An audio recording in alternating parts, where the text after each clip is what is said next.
My arms shivered with goosebumps when Emma and Charlie arrived. I hugged my arms tightly to my sides.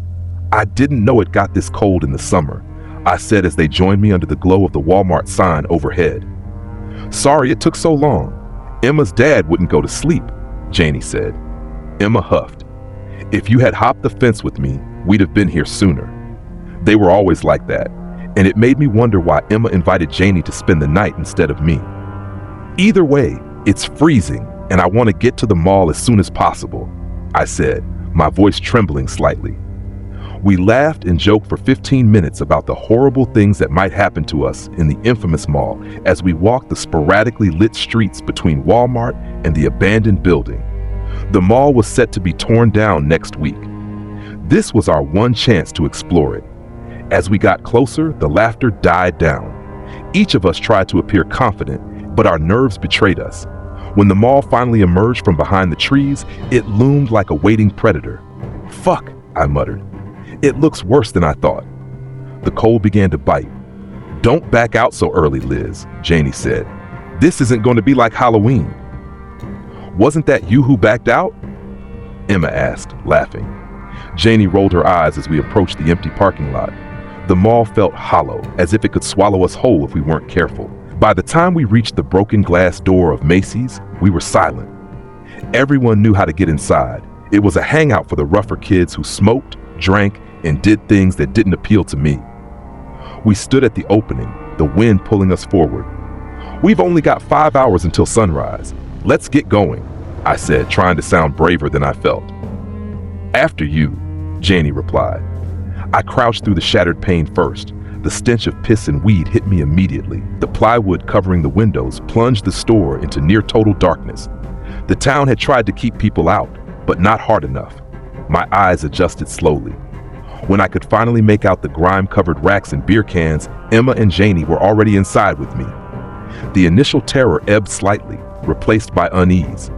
Being here felt less ominous now, but not safe. Then a piercing wail echoed through the mall. It was sharp, distant, and unearthly, like a dying animal. Emma grabbed my hand, stepping back toward the door. Janie looked between us, unsure how to react. I squeezed Emma's hand as much for her comfort as for mine. "Do you think that was an animal?" Janie asked, as if it weren't unsettling at all. "I don't think we should stay. We've already done more than last time. Let's go and call it a win," Emma said, tugging on my arm. "I think it was just a raccoon or something," I said, trying to convince both of us. "We won't get another chance to do this. Let's at least get to the concourse." I regretted the words immediately. This was wrong, and we all knew it. But we were feeding off each other's bravado. We moved deeper into the store. The mannequins seemed to watch us as we walked in a tight line. Their featureless faces looked alive in the shadows.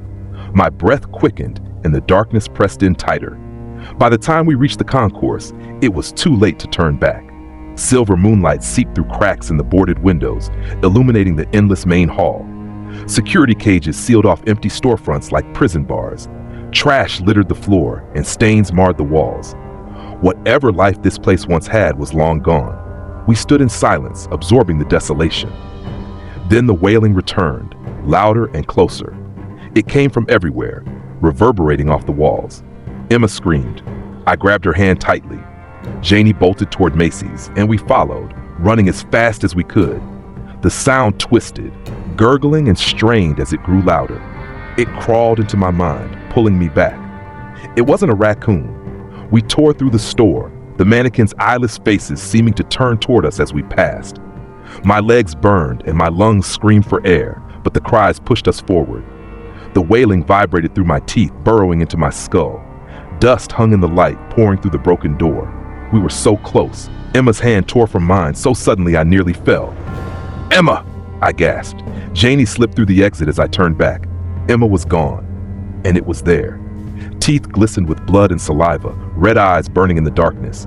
Impossible, shifting shapes writhed like smoke. I wanted to help her.